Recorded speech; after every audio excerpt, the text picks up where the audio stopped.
Hey guys, and welcome back to my YouTube channel. On today's video, I thought we would do a quick Q&A. And before we get this video started, don't forget to like and subscribe so that we can make more content like this for you guys. It really helps our channel grow. It really keeps us motivated to post more content out for you guys. So I'm going to start off with this first question. Hi Michelle, I love your videos. I wanted to see if I can request how to deal with stubborn behaviors. I continue with commands until he follows through, but he growled at me and almost tried to bite when I tried to get him to submit to his side or his back.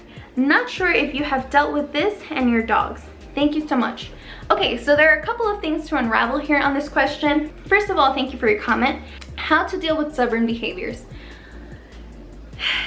This is going to be a really lame answer, but you just got to push through. You have to make sure that you correct your dog right away and that you are consistent. When I mean consistent is that you don't slack off, that you don't allow misbehavior sometimes and don't allow it other times, because your dogs are smart and they see all of that. And if you're not consistent, they're not going to take you seriously when you tell them to stop doing something or when you give them a command. So you have to be consistent, you have to push through, you have to persevere. That's how you get through their stubborn phase or their strong will. All right, you continue with commands until they follow through. That's correct. In regards to your Corso growling at you when you put them in a submissive state, I'm not surprised. So personally, I don't like to put my dogs on their side. I like to redirect them. With Dante, if he misbehaves, he doesn't want to sit, all I do is grab him by his neck. I don't like grab him by his neck and like shake him or anything. I just grab him by his neck and I tell him sit, sit. I keep telling him that until he does it. And I don't leave there. I'm annoying with him. So that's what I do. What I would give you as advice is to continue to be persistent. Don't let your dog get away with not sitting just because he doesn't feel like it. Make sure also, I feel like people don't talk about this enough, make sure to praise your dog when they do something good. They want that. They want to please you. Even though they're always challenging you, they feel very good when they please you. Just as an example, if I'm going on walks with Dante and he's doing a good job, I'm like, yeah, good job, Dante. Good boy, yeah, good job. Even if, like, I'll let it go quiet for a little bit, but then I'll be like, oh, good boy, Dante, yeah. I'm always hyping him up, you know, so that he knows that he's doing something good. So yeah, I hope that answers your question. Let's move on to the next one. Thank you so much for this video. You give such great information and love how confident you are in front of the camera. Thank you. Question: do you crate Dante and Peach when you leave for the store or work, or let them roam around free in your house? And if so, how do you get them to enjoy being in there? Thanks. So for Dante, we didn't crate train him. We didn't really think it was important when we had them at the time. So Dante roamed around the house, but he could only roam in certain areas, so we closed off certain parts of the house when we would leave. There were some times that if we took longer than 8 hours to get home, something would be chewed up for sure.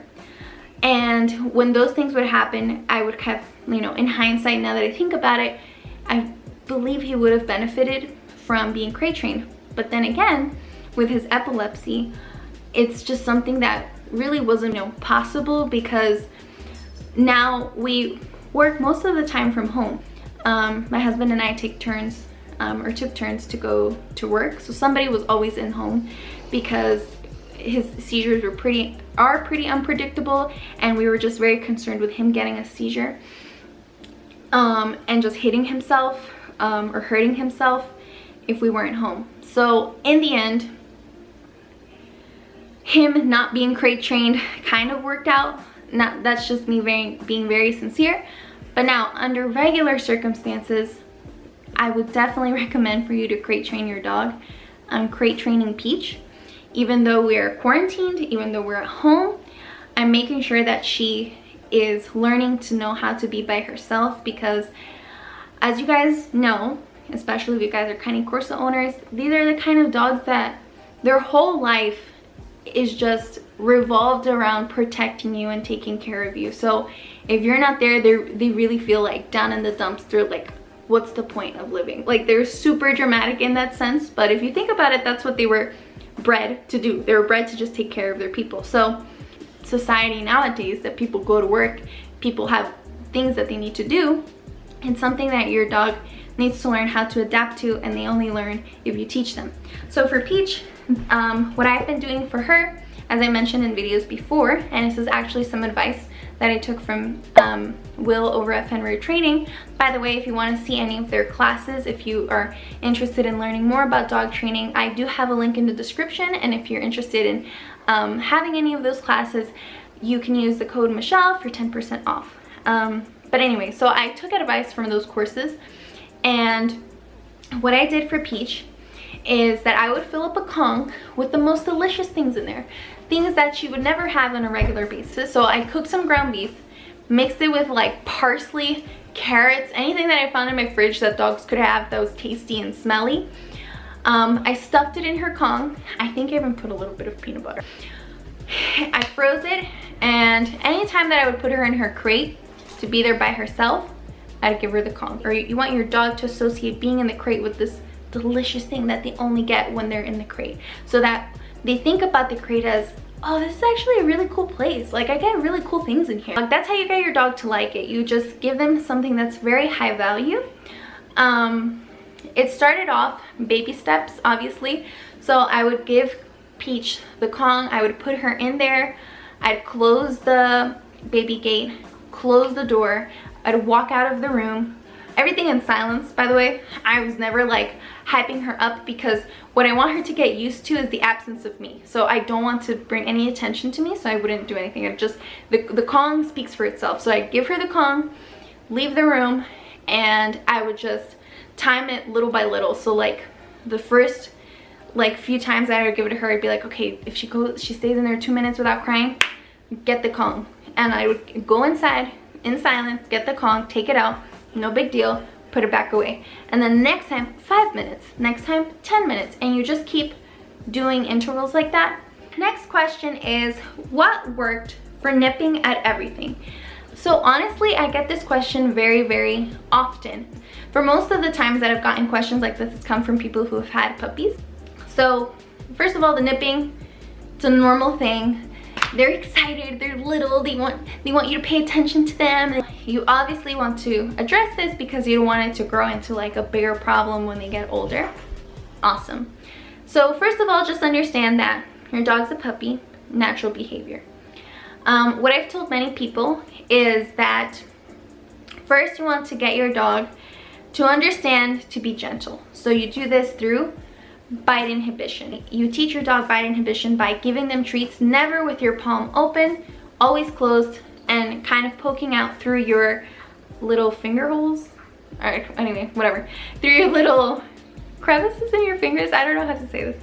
You peek out the treat a little bit. You don't feed them, you just give them a little bit, and this forces them to use their front teeth to try to get to that food. It just helps them get into the habit of, hey, I don't like chomp, I don't gobble things, I nibble at them. So I would recommend for you to work on that first. Work on bite inhibition with your dog.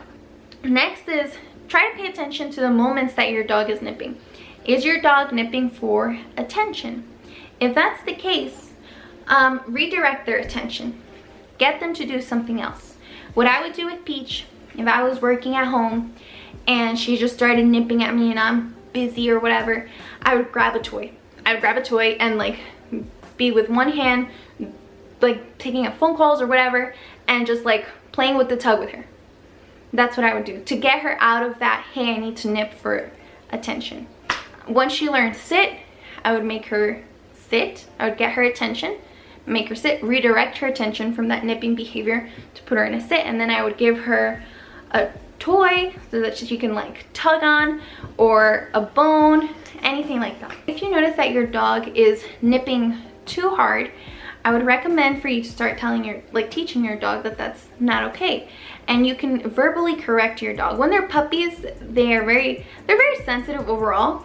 But when they're puppies, it's especially easy to correct them verbally. So for Peach and Dante, if they bit too hard, nipped too hard when they were little, and I'd be like, bad dog, no, bad dog, that was like enough for them. Like that was just like, I broke their heart if I ever talked to them like that. So just bring attention to that unwanted behavior. So if they nip too hard, reprimand them for it, correct them for it. So we talked about, okay, when are they nipping? Are they doing it for attention? If so, okay, teach them to be more gentle, redirect their attention, teach them bite inhibition, make them work for your attention. Now also on the other side of it is maybe they're teething. Maybe their gums are itchy. So in that case, something that helped a lot with Peach and with Dante is giving them a bone. And it would be like these, they're not like the rawhide bones, like the ones that are white and like weird. They're the ones that look like actual bone. They love those, and I honestly feel like those helped alleviate any kind of discomfort that they were having, and it would keep them occupied. So it's obviously not something like for all the time, but if that's what they're going through, they're doing it because they're uncomfortable. Also, ooh, I forgot one more thing. Now, if they start nipping at furniture, hey, girl, did you just open that door by yourself? I cannot believe what you did, girl. No, no, no, I cannot believe. I'm so disappointed. No, I'm so disappointed in you. I'm disappointed in you. I'm disappointed. Sit. Paw. Paw. Paw. Paw. Good girl. Now go close the door how you opened it. No, no. So if they're nipping, they might be doing it because they're bored, especially if you're not home, and if they're learning to have a little bit more freedom, like they're not being in the crate all the time when you're leaving. Something that helped a lot was getting like this apple cider spray. I can't remember the name off of the top of my head, but I can leave a link in the description for it. And it's this spray that you put on things and it tastes not good. So when your puppy has it, they're kind of like, ew, what is this? And they stop having it. All right, let's go on to the next question. Great video, Michelle. Question: how old was Dante when you started getting him used to the muzzle? I saw it was a must-have item on your other videos. Thanks. So yeah, so this video I made a while back. I believe we started getting Dante comfortable with the muzzle a little bit before he was a year old. So that's when we started to do it. It's just a good thing for your dog to get used to. You never know. It's honestly done just as a precaution if you go to like a vet. All right, so somebody asked, how often do you bathe Dante and Peach? Okay, so this depends. Like, so for the general rule of thumb, you should give your dog a bath every other week, meaning 1 week yes, 1 week no. And if you can keep it longer without giving them a bath, not that it's like, oh, it's great, but it's like they don't need to take a shower as much as people. If I don't get to give them a shower within the every other week span, I'll just do a regular grooming routine. So I'll brush their hair, and then I'll put like waterless shampoo on them. I'll leave a link in the description to the waterless shampoo that I used for them. Next question. Hi, thanks for what you're doing. Videos are very informative and helpful. Thank you. At the moment, my male Cane Corso is 3 months old. We have him only for a week, and everything seems to go pretty fine. He's amazing. The only thing, he does not like to go outside. We live in a quite noisy place, so from one side I want him to poop outside and I know it's time to go. From the other side, he sometimes refuses to go. I'm confused with finding balance between making him do what I want and not what he wants, and not creating bad associations for him. And one more related question: when dog is doing something wrong and does not stop after you tell him to stop, what's next? Do you ever apply physical strength to punish him?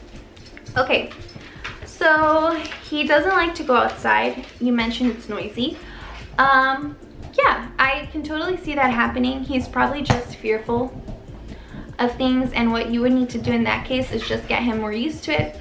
If he doesn't like it, just get him exposed to it more. Just try to find time every day to take him out.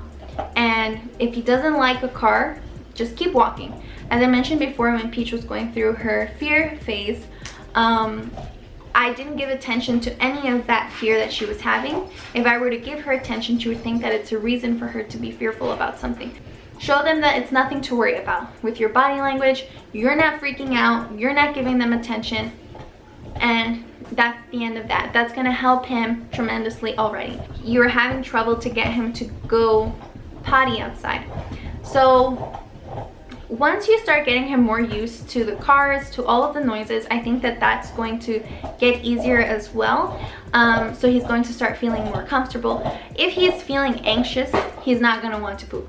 Once you get him accustomed to all the noises and you get him familiar to that, that's going to trickle down into him being more comfortable actually going potty outside. Also, make sure that you are praising your dog every time they do go potty. When they're really young, they really need like as much praise as they can get. Like, they need to boost up their confidence.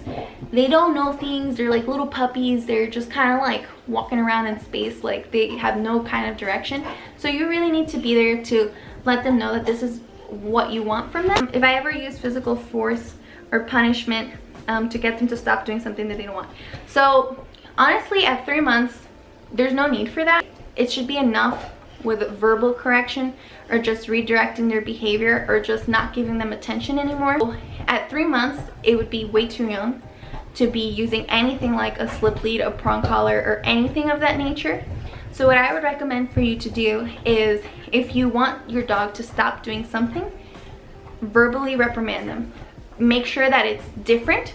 So if I'm praising Peach, if I'm praising Dante, I'm like, good girl, yeah, you're such a good boy. My tone is different. If I'm upset with them, I'm going to be like, bad dog, you know? I'm gonna try to make my voice as low and deep as possible. And I not only reprimand them with my voice, but I'll follow up with my body language. So they want your attention. You are their reward. So if they do something unwanted, you put yourself out of that picture. Get up, leave. That's, you know, then that'll get through their head that that behavior was unacceptable and I lost what I wanted. Bad behavior equals no owner, no attention from my owner. So at this point, that should suffice in terms of correction. There should be no need for any kind of physical correction at 3 months. So hope that answers your question. We got through all of our questions for today. I hope that that clarified anything. I hope that you guys felt like you had your questions answered. If you have any more questions, please leave them down below in the description. I'm thinking that I could make a little bit more of Q&As. And I was thinking about doing a live stream as well. So let me know what you guys think about that. Our channel is growing, so I think that that would be something interesting to do for you guys. But yeah, as I said before, thank you so much for watching. Thank you for sticking around. Don't forget to like and subscribe and follow us on Instagram. And see you guys next week. Bye.